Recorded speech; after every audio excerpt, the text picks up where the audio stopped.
4 बज रहे हैं जैसे कि आप देख सकते हैं, और हम जाने लगे हैं अपनी आगे की मंजिल की तरफ। So let's go. Left the room and going towards Kedarnath. हम अभी पहले अपनी बाइक उठाएंगे, उसके बाद केदारनाथ की तरफ चलेंगे। तो हमारी बाइक खड़ी। लेफ्ट द रूम और हम चल पड़े हैं केदारनाथ की तरफ। हमने कॉटेज भी छोड़ दिया। कॉटेज हमें काफ़ी अच्छा मिल गया था, और जो भैया थे उनने हमारी काफ़ी हेल्प की, जैसे कि ई पास बनाने में एंड ऑल बहुत सारी चीज़ें उन्होंने की, जैसे कि मल्टी चार्जर वगैरह, और हमें रूट प्रोवाइड किया, बहुत कुछ। थैंक यू उन भैया का। आखिर मैं उनकी वीडियो तो नहीं दिखा पाया क्योंकि उन्होंने मना किया था। तो आप देख रहे हैं अंधेरा काफ़ी ज़्यादा है, चलाने में दिक्कत तो हो रही है, बट कोई ना। ये हमारा भाई देखिए रनिंग कर रहा है, जो कि इनके लिए बिग सल्यूट है। इनकी तरफ रोड शायद इधर बन रही है। A few moments later. इनके लिए रोक लिया गया है और पूछ रहे हैं आपने कहाँ जाना है, रिपोर्ट वगैरह पूछ रहे हैं। अब इनको रिपोर्ट वगैरह दिखानी होगी, ये परमिशन देंगे तभी हम आगे भी जा सकते हैं।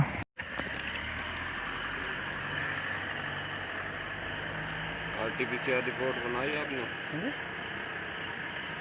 मेडिकल कराया था? हाँ, मेडिकल करा के इसमें करा था। हमसे उन्होंने डॉक्यूमेंटेशन मांगी और हमने दिखा दी। अब हम चाह रहे हैं आगे की तरफ। उठ गया, बट सच बताऊँ तो पुलिस वालों का चक्कर और बहुत ख़राब होता है। पूछिए मत, ये छोटी छोटी बातों पे तो कि आपको रोकेंगे, बट कोई ना, थोड़ा दिमाग से काम लेते हुए निकल तो गए। अचानक से हमें ऑफ रोडिंग करनी पड़ रही है क्योंकि इधर लगता है लैंडस्लाइड हुई है, और हाल फिलहाल में हुई है, बिकॉज रोड अभी ख़राब ही पड़ी हुई है, और इधर लग रहा है कंस्ट्रक्शन का भी काम चल रहा है। रात को कहाँ कंस्ट्रक्शन हो पाती है। और ये वासु भाई हमसे आगे निकलते हुए, इनको तो बस मौका चाहिए आगे निकलने का, ये हमसे आगे निकल जाते हैं। ये बहुत ज़्यादा ऊबड़ खाबड़ है और ऑफ रोडिंग करनी पड़ रही है हमें फिर से, बट कोई ना। आसमान आप देख सकते हैं पूरा ब्लू ब्लू है, और ठंडी ठंडी हवा चल रही है सुबह का टाइम। मज़ा तो आ रहा है, बस ये रोड थोड़ी सी अच्छी होती तो ज़्यादा मज़ा आता। जो कहते हैं 4 चांद लग जाते हैं। अब हमें यहाँ पर अचानक से रुकना पड़ा, पता लगा वो बहुत पीछे रह चुके हैं, और हम यहाँ पर उनकी वेट कर रहे हैं, और थोड़ा नाश्ता वगैरह भी कर लेते हैं। हमने सुबह से कुछ भी नहीं खाया है, और इसी बहाने उनकी वेट भी हो जाएगी। और बिस्कुट नाश्ता तो आ चुका है, नाश्ता करते हैं और उनकी वेट करते हैं खाते खाते। A few moments later. सो सुबह हो गई है, अब सूरज भगवान भी निकलने वाले हैं। रोड आप देख सकते हैं कितने अच्छी, मौसम भी बहुत अच्छा है।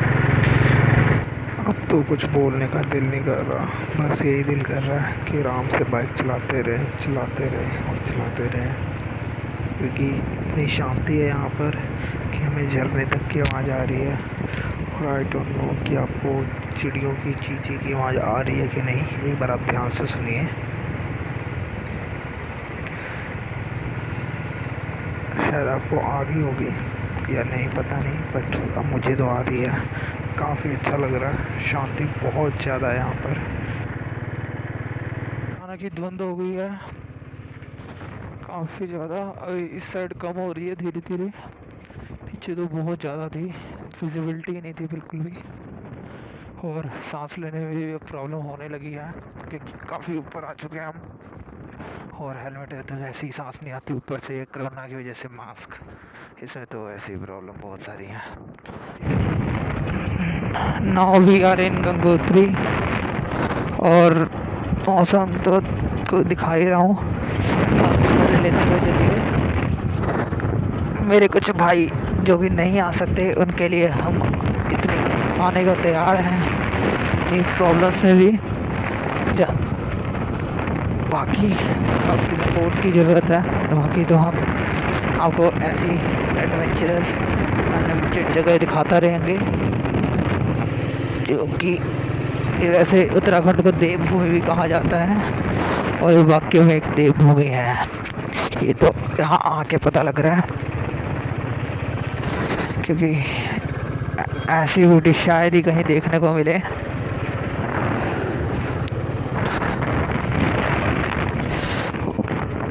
नेचर ने तो कमाल किया हुआ है। बस हम एक ही दुआ कर रहे हैं कि बारिश ना हो, क्योंकि अगर बारिश हो जाएगी तो हम बाइक भी स्लो करनी पड़ेगी और रेनकोट पाना पड़ेगा, जिससे कि प्रॉब्लम्स और बढ़ जाएंगी।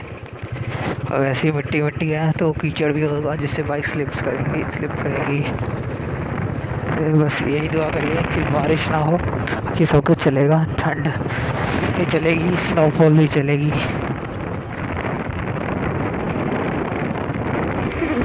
यार ये क्या हुआ पड़ा है, इतनी तगड़ी लैंडस्लाइड, इसे लगता है ये हाल ही फिलहाल में हुई है। पर शुक्र है कोई हताहत नहीं हुआ या किसी को चोट नहीं आई, पर इतनी तेज़ी से चल रहा है, लगभग हो ही गया सब कुछ ठीक। ऐसी लैंडस्लाइड तो इधर नॉर्मल है, होती रहती हैं। पता लगा हमारी ब्रेक फेल हो गई है, इसलिए फिर हमें वेट करनी होगी कि या तो कोई मैकेनिक आ जाए या भैया आ जाए, तो उनसे हम ठीक करा लेंगे। बाकी देखते हैं क्या हो गया। चल रही है थोड़ा सा दिल अपने आप ही लग जा रही है ब्रेक, और तो अब तो हमारी ब्रेक लगने लग गई है, पर पता नहीं क्या हो गया था, हमने चेकिंग की, पर फिर भी हमें सावधानी से चलाना होगा। आई ये गर्म होने की वजह से ऐसा हो रहा है, बाइक ज़्यादा गर्म हो गई डिस्क, इसलिए ब्रेक नहीं लग रही। थोड़ा बाइक को ठंडा करना पड़ेगा, क्योंकि कल से कंटिन्यूस चली जा रही है। हमने रेस्ट भी ज़्यादा नहीं लिया है, और फिर हमें अब देखते हैं क्या करना है। कोई मैकेनिक मिल जाए तो बहुत अच्छा है कि एक बार उनसे पूछ लें, बिकॉज रिस्क लेकर चलाना कोई समझदारी का काम नहीं है।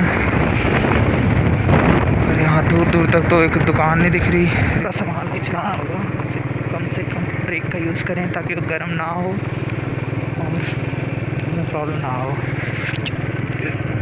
मेन बात तो ये भी है कि हम हमेशा ब्रेक दबाए रखते हैं, इसलिए ज़्यादा गर्म हो जाती है।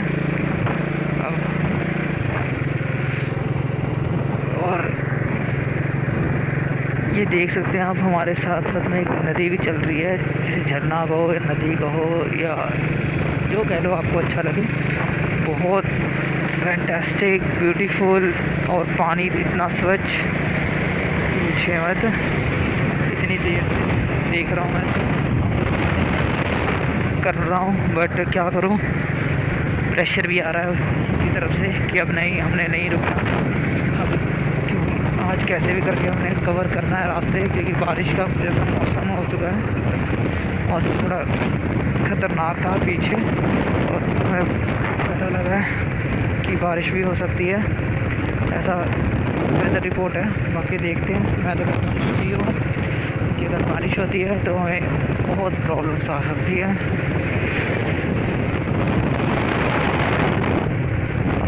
कहीं रुक के ये नदी बहुत अनलिमिटेड मज़ा है नदी देख के। मेरा तो दिल कर रहा है मैं नहा लूँ, बट नहीं, ऐसे खेलना सही नहीं है, कुछ सांप सूप भी हो सकते हैं। तो लैंडस्लाइड्स हुई पड़ी हैं, ये बारिश का मौसम है ना, तो इसमें लैंडस्लाइड्स होती रहती हैं, पर कोई दिक्कत नहीं। ओ नो, देखिए अभी जस्ट होके हटी है ये लैंडस्लाइड, पूरा रास्ता ब्लॉक हो चुका है। ये सिर्फ थोड़ा सा खुला हुआ है, वो भी बाइक या कार के लिए।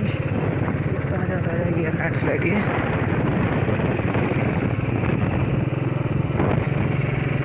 ये यहाँ की ये चीज़ मेरे को काफ़ी अच्छी लगी। लैंडस्लाइड होने के जस्ट 10 मिनट बाद या 5 मिनट बाद काम शुरू हो जाता है, क्योंकि जगह जगह पे रखे हुए हैं जेसीबी, और टाइम भी नहीं लगता। अभी तक हमारे सामने कितनी लैंडस्लाइड्स थी, बट उनको ख़त्म कर हटाने में उनको सिर्फ 5, 10, 15 इससे ज़्यादा टाइम नहीं लगा। ओ तेरी, इसको देख के अब कितना डर लग रहा है, मैं आपको बता नहीं सकता। ये अभी साफ़ किया गया है, बहुत ज़्यादा डरावना है ना भी यार। इनको गुबारी ऐसा ही करके नेम है, काफ़ी सुंदर जगह है। यहाँ पर खेत कुछ ज़्यादा ही है, और लैंडस्लाइड्स भी बहुत ज़्यादा है यहाँ पर। ये है कि इधर रोड्स अच्छी हैं, मौसम अच्छा है, कोई बारिश वारिश नहीं हो रही, बिल्कुल सही है।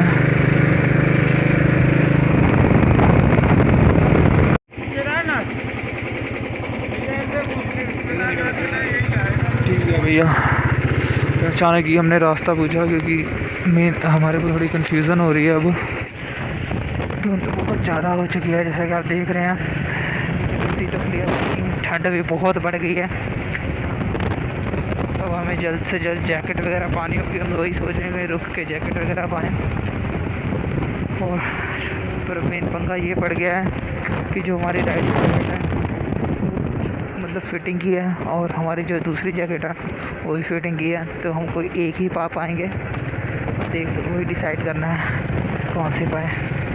ऐसे मेरे हिसाब से तो हमें राइडिंग जैकेट उतार देनी चाहिए क्योंकि उसका ठंड तो वो रोकती नहीं है और उतना कोई है भी नहीं जरूरी क्योंकि ठंड ज़्यादा लग रही है, बहुत ज़्यादा। हाथ मेरे सुन पड़ रहे हैं, ग्लव्स हम लेके नहीं आए, राइडिंग ग्लव्स हैं वही पहने पड़ेंगे पर उससे भी ठंड रुकती नहीं है। तो अब यहाँ से तहरी अराउंड 150 किलोमीटर रह गया है जिसे हम शाम तक तो कवर कर ही लेंगे क्योंकि धुंध बहुत ज़्यादा है। और आपको यकीन नहीं होगा अभी यहाँ पर दोपहर हो रही है, अराउंड 11-12 बज रहे होंगे। क्या मोड़ था, मज़ा आ गया। ऐसे कट्स देख के तो राइडिंग वाली फीलिंग आ जाती है बट अपनी फीलिंग को अंदर दबाना पड़ता है।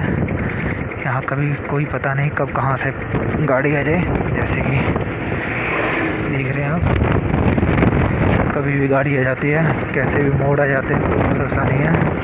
इसलिए नज़र रोड पर और दिमाग पूरे टेंशन के साथ चलाना पड़ता है। धुंध इतनी ज़्यादा हो गई है कि अब तो हमें बस रोड दिख रही है, वो भी थोड़ी थोड़ी। बाकी सच बोलो तो ऐसी धुंध में बाइक चलाना बहुत मुश्किल है पर क्या करें, मजबूरी है या कह लो जुनून है तो चलाना ही है क्योंकि हमें पहुंचना है। जो मर्जी हो जाए, हमने सोचा हुआ है कि शाम तक तो हम कैसे भी पहुंच के रहेंगे, चाहे क्यों ना हमें रात को थोड़ी ड्राइविंग करनी पड़े। अगर 8-9 बजे तक भी पहुँचना है तो चलेगा। और आपको दिख रहा होगा पूरे चारों तरफ अब हमारे सिर्फ धुंध, बादल और बादल ही दिख रहे हैं। आगे हाईवे विजिबिलिटी भी क्लियर नहीं है बिल्कुल भी, पेड़ भी पूरे धुंध से ढके पड़े हैं। और अब तो मोड़ पे भी ध्यान से चलाना पड़ रहा है क्योंकि पता नहीं लगता कब कौन सी गाड़ी आ जाती है और एक गलती और काम तमाम, वही हमारा काम तमाम हो जाएगा। इसलिए थोड़ा सावधानी से चलाएं और प्लीज़ यहाँ पर कोई बिगिनर ड्राइविंग ना कर आए क्योंकि मैं भी एक बिगिनर ही हूँ। इवन मेरी एज अभी 17 साल ही है। मैं अपने ब्रदर के साथ आया हूँ और अभी मेरा ब्रदर ही बाइक चला रहा है। मेरे उसने बाइक थोड़े रास्तों में दी थी पर अभी तो बिल्कुल नहीं रिस्क लेना चाहते, ना वो ना मैं। फाइनली फॉग तो हट गई जो कि बहुत अच्छी बात है। अब हम शायद टाइम से पहुंच सकते हैं और अब हम पहुंच के ट्रैकिंग भी शुरू कर देंगे। अभी यहाँ से केदारनाथ अराउंड 3-3.5 घंटे का तो रास्ता है ही, ऐसा भैया कह रहे थे। और अगर हम तहरी रुक जाते हैं फिर तो पूछिए मत, आज का दिन बर्बाद और रात तक ही हम पहुँचेंगे केदारनाथ। चलो वैसे एंजॉय करते हुए जाना है, तहरी भी रुकेंगे, एंजॉय करेंगे, आपको थोड़े सीन्स दिखाएंगे, काफ़ी अच्छी जगह है ऐसा भैया कह रहे थे। पुल पार कर लिया और फिर से हमारी ब्रेक जो है नहीं लग रही। हम सोच रहे हैं कहीं रुक के इसे थोड़ा ठंडा किया जाए और रेस्ट, वैसे रेस्ट तो करनी नहीं थी पर क्या कर सकते हैं, जान से बढ़ के तो है नहीं। ब्रेक लग नहीं रही है, ब्रेक के बिना कोई काम नहीं बनने वाला। और रोड तो बहुत पतली होते जा रही है। आई डोंट नो हम सही रास्ते जा भी रहे हैं कि नहीं, बट इधर लिखा हुआ है डेंजरस टू करो। बहुत पतली हो चुकी है, मतलब एक कार जाने इतनी है। 2 ट्रक आ जाए तो प्रॉब्लम नहीं होती है।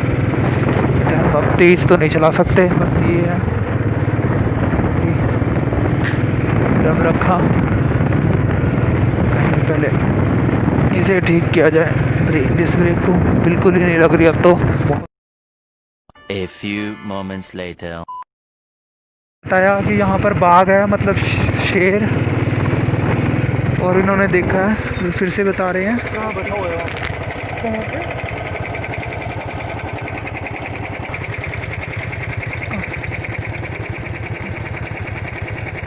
बहुत बड़ा है, दिख तो रहा नहीं है मुझे। रुक जाओ भैया, वहीं पे एक सेकंड। जी जी, अच्छा, तो यहाँ पर बाघ है, अब हमें चलना चाहिए। इन अंकल ने बताया, अंकल ने बताया था यहाँ पर बाघ है, और हमने भी देखा। शायद कैमरे में क्लियर नहीं आया होगा क्योंकि पेड़ के बीच में पता नहीं लग रहा था। मुझे भी देखने में प्रॉब्लम हो रही थी, पर काफ़ी बड़ा था और कुछ भी वो कर सकता था। बट अंकल का थैंक यू कि उन्होंने हमें बता दिया कि यहाँ पर बाघ है। वैसे और आपको मैं बताना भूल गया, एक्चुअली हम दोबारा रास्ता भटक चुके हैं, मतलब भटके नहीं हैं, हम गलत रोड पे आ गए थे। जिस रोड जाना था वो रोड हमने गलती से छोड़ दी, और हमें एक आंटी ने बताया कि नहीं बेटा आप गलत जा रहे हो। फिर दोबारा उसी रोड पे जा रहे हैं।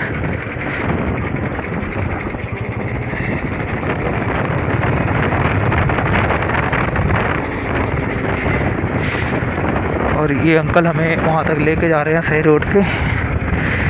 इनसे भी हमने पूछा, ये कहते कोई ना मैं उधर ही जा रहा हूँ, आपको बता देता हूँ रास्ता। हमारा ये देखिए पुल, हम आगे जो पुल मैं आपको पहली वीडियो में दिखाई थी, हम सही रोड पे अंकल हमें वहाँ तक छोड़ेंगे जहाँ तक रास्ता भटके थे। बस हम सही रोड पे आ चुके हैं अब, ठीक है। Thank you uncle.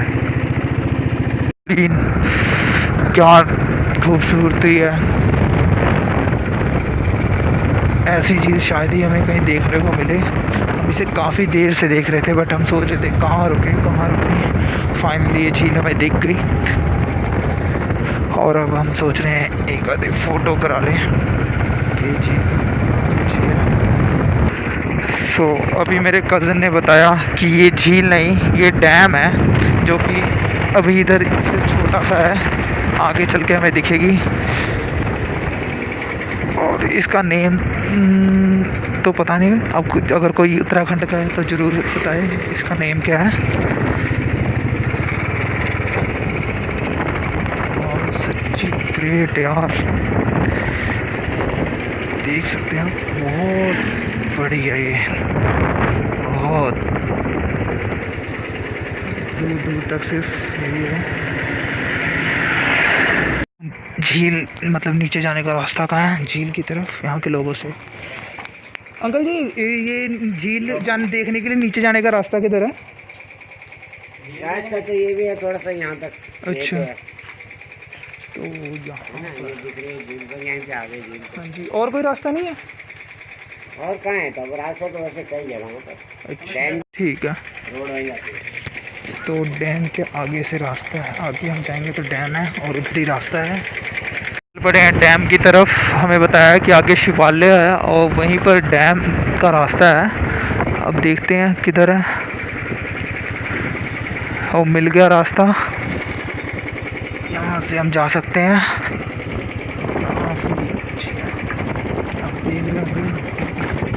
आपको उतर के दिखाता हूँ कहीं रोक के, बहुत ब्यूटीफुल है, बहुत ज़्यादा।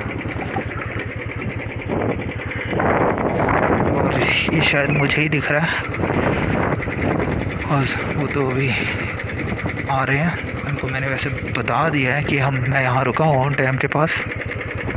वैसे तो हम सोच रहे थे कि हम डैम चलें, बट वहाँ कुछ अलाउड नहीं है फ़ोटोज़ वगैरह।